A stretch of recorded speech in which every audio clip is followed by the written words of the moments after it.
はい、哲也です。今日はですね、放送法の解釈変更は不当なのかというテーマでお話ししてみたいと思います。先日来ずっと僕も話しているようにですね、放送法をめぐる解釈変更ですね、これをめぐる問題で小西博之さんですね、総務省から入手したと言われる内部文書に基づいてね、いろいろと高市さんらを批判しているわけですよね。本人は追い詰めているという認識かもしれませんけども、高市さん側はですね、これはもう捏造文書であると、事実に反すると、そうじゃなかったら盗聴したんですかみたいなね、そういう言い方をしてますので、この点についてはこれからまだいろいろと物議を醸すことになると思いますけれども、その影に隠れてというかですね、その裏にある最も根本的な問題というのが一つあるんですね。それはですね、放送法第4条というのがありまして、これは簡単に言うと、政治的に公平であること、それから意見が対立している問題についてはできるだけ多くの角度から論点を明らかにすることなどを求めているわけですね、放送法第4条が。でそれに違反しているという場合にですね、どういう対応をするかと、総務省がどういう対応を取るか、政府がどういう対応を取るかということなんですけれども、その放送法第4条が規定している内容が、これまでの説はですね、放送事業者が放送する全てのいろんな番組を合わせたもの全体でですね、その放送局の姿勢がなってないと、変更しているという場合に適用されるものであって、個別の番組には適用されないということなんですね。そういう解釈なんですよ。僕これよくわからないんですよね。なぜかというとですね、放送事業者って分かりやすく言えばテレビ局でしょ。その一つがテレビ局ですね、最大のものが。そのテレビ局が放送している番組って、それはニュースもあれば天気予報もあればバラエティもあれば漫才もあればね、格闘技もあればですよ、政治番組もあればいろいろあるわけじゃないですかね。それ全体を通して変更しているか、つまり偏りがあるかどうかを判断するという、そんなのあんまり意味なくないですか。やっぱりニュースや政治番組とかそういったもので偏ったものがあった場合にですね、問題にするということじゃないんでしょうかね。全体を見てっていうのがよくわからないんですよね。全体を見て判断するという考え方が僕にはよくわからないということなんですよ。でやっぱりね、番組ごとにその辺は見なきゃいけないんじゃないかなというふうに僕は思ってるんですよ。これはだから高市早苗さんたちが言わんとしているところではないでしょうかね。そういうことが気になってですね、皆さんの大好きな番組を取り上げました。そう、サンデーモーニングですよ、ね。日曜日の朝、皆さんね、楽しく愉快な気持ちでサンデーモーニングを見られてるんじゃないかな、今日もいい日曜日だなという気持ちで見られてるんじゃないかと思うんですけど、そのことに関してちょっとツイッターでアンケートを取ったんですね。あなたはサンデーモーニングは番組全体として放送法第4条、政治的に公平であること、意見が対立している問題についてはできるだけ多くの角度から論点を明らかにすることなどを遵守していると思いますかというふうに聞いたんですね。そうすると、まだ残り時間たくさんありますけども、大体こんなもんでいくだろうと思うので今発表しますとね、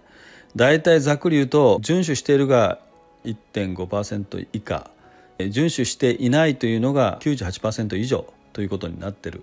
最終的にそうなるんじゃないでしょうかね。つまりもう国民のですね、ほとんどの人が、クブクリンぐらいのね、人たちがサンデーモーニングは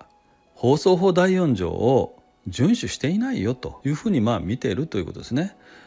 国民全部というのはあれですね、これ僕のツイッターのフォロワーの方が多いということを、アンチもいるからね、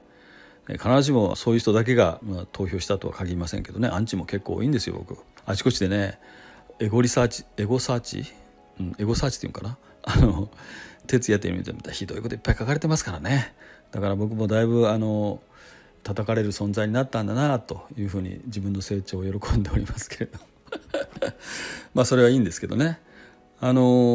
ぱり遵守してないという人がもうほとんどだということなんですよね。僕もあれ見てね、ほとんど偏った人しか呼ばれてないし、偏った意見しかないしね、いやいやそんなことありませんよ、例えば左翼的な発言した人の後にね、いやそれはちょっと言い過ぎでしょう、こうでしょう、ああでしょうっていうのを見たことないもんね。もうほとんど左翼的発言でそうだそうだそうだそうだみたいな感じになってるじゃないですか、ね、はあっていつもなるんですよ。でただこの今のね、放送法の解釈ではですよ、これは放送法上問題ないっていうことになるということ、つまり一つの番組がたまたまそうなだけで、これ TBS ですかね、多分 TBS だったと思いますけど、 TBS 放送事業者自体は問題ないんだと、番組はいろいろあるけどもその番組の一つなんで、一つの番組に対してね適用するものではないということを言ってるわけですよね。そういう解釈でいいんでしょうかね。こういう政治番組、特にねこの高市早苗さんなんかはですね、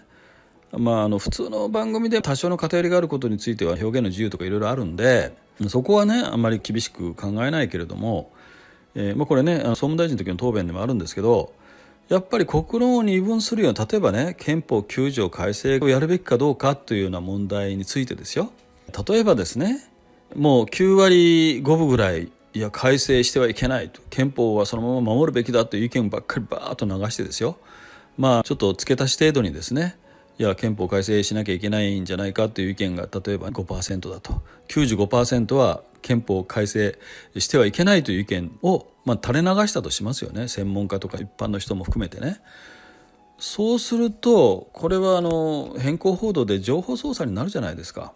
だから僕はですね、今までの放送法の解釈の方がなんか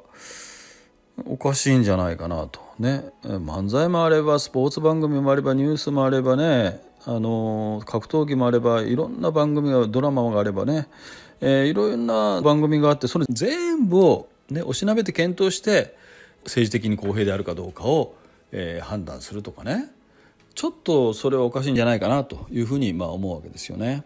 その点に関してね、もう一つ僕はツイッター上のアンケートをやったんですね。でそれちょっと読みますと、従来放送法4条政治的に公平であることなどを規定の解釈については、放送事業者の番組全体を見て判断すべきというものであったが、これを重大な政治的テーマに関しては個別の番組でも問題にできると解釈を変えることは不当だと思いますかというふうに聞いたんですね。そうするとどういう答えが返ってきたかというとですね、不当であるというのが 24.7%、 不当でないというのが 75.3% で、ここはですねやっぱり解釈を変えちゃいけないという意見が割といるんですよね。2割以上の人がそういうふうに思っていると。解釈を変えてはいけないよと、今まで通りの放送事業者全体の番組を見て判断すべきという人がいるということです。かなりね、ここはちょっと僕は不思議なんですよね。ただね、すいません、押すの間違えましたって手が滑ってとかね、そういう人が何人かちらほらいたんでね、全部が不当であると、解釈を変えちゃいけないというふうに思ってるわけではない。だから実際はこれよりもう少し不当であると考えている人は少ないのかもしれないんですね。それからもう一つの意見としてですね、これはそんなに多くはなかったけど、解釈を変えること自体もう意味がないので、法改正しろよと、文言を変えろよと、はっきり文言を変えろと、解釈でいくのはやめましょうというふうに言ってる人もいるんで、本当にですねなんていうかな、放送事業者の番組全体を見て判断した方がいいというふうに考えている人が2割以上いるとも言えないような気がしますけれどもね。ただし、不当ではないと、解釈を変えてもいいんじゃないかというのは 75% 以上いるという状況ですのでね、僕の考えに近いなというふうに、僕のツイッターですからそういう意見が多くなるのかもしれませんけども、先ほども言ったようにアンチも結構いるんでね、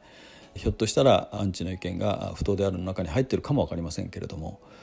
僕は今の小西洋之さんと高市早苗さん、あるいは総務省から来たと言われている内部文書の問題、今本物か捏造かということで話題になってますけども、そもそもその裏にあるね、この放送法第4条の解釈変更をすべきかいやしない方がいいのか、あるいはですね、もう放送法第4条を変えるべきじゃないかと、文言をはっきり分かるようにね変えるべきじゃないかということですよね。そういった問題がその背後にあるわけで、そこをやっぱり我々はね、単にスキャンダル合戦の盛りかけ的なねスキャンダル合戦だけではなくて、そういうところ法解釈の在り方についてねもう少し考えなきゃいけないんじゃないかなと、僕はですね解釈を変えても OK かなと思いますし、一番いいのはね法律そのものを文言を変えるのが一番いいなと思いますよ。表現の自由との兼ね合いを考えながら慎重にやるべきだと思いますけれどもね、憲法上の表現の自由というものはやっぱ大切にしなきゃいけないので、ただやっぱりあまりにも偏向報道がひどすぎるということになるとね、これは逆にですね、視聴者のよくテレビは洗脳装置と言いますけれども、民主主義にはあるまじき、おかしな洗脳につながりかねないので、やはり僕は一つの番組であまりにもですね偏向報道が顕著であるという場合にはですね、何らかの罰則が設けられるべきだと。高市早苗さんは停波、要するに電波を止めることも含めた措置ができるというようなことをおっしゃってますけどね、答弁でね。ただ松本剛明総務大臣は従来型の要するに放送事業者の番組全体を見て判断すべきというね考えに変更はないというふうにおっしゃってますので、総務省としてはこれまで通り行こうということなんでしょうけれども、やっぱりこの辺の問題はね、今のテレビのNHK も含めてですよ、偏向報道の問題というのは結構大きいじゃないですか、僕はツイッターとかしながらいつも思うんですけど、本当に放送しなきゃいけないことを放送してないしね、偏った放送が結構目立ちますのでね、 NHK も含めて民放もですね。ですからやっぱりこの問題は解釈を変えた方がいいのかどうか、それからいやもう法律の文言を変えるべきなのか、またはですねもう電波をもっとバーッと開放してですね、そしてそれこそなんていうのかな、みんなにもう開放してですね、もう第4条そのものをなくしてもいいんじゃないかと、そういう縛りもなくしてもうたくさんの番組ができてね、オークションにもかけてですよ、たくさんの番組を作って、アメリカみたいにたくさん番組あるじゃないですか。そしてもう4条みたいなものを縛りをなくすと、ある番組はもう完全に左翼的な放送ばっかりする、ある番組はもう右翼的な放送ばっかりする、そういうふうに、もう要するに4条の縛りを外した方がいいんじゃないかというような議論もあるわけですね。それらのことも含めて今回の内部文書を捏造してるかしてないかという問題、もちろんそこも重要なんですけど、その裏にあるね表現の自由の問題とか、あるいは放送法の問題とかね、民主主義の問題とか、そういったものについてね、我々はもう少ししっかり考えていかなきゃいけないんじゃないかなと思ってます。あなたはどうお考えでしょうか。ではまた。 Good luck。 目覚めよ日本人。今回のようなお話に興味のある方はぜひチャンネル登録をよろしくお願いします。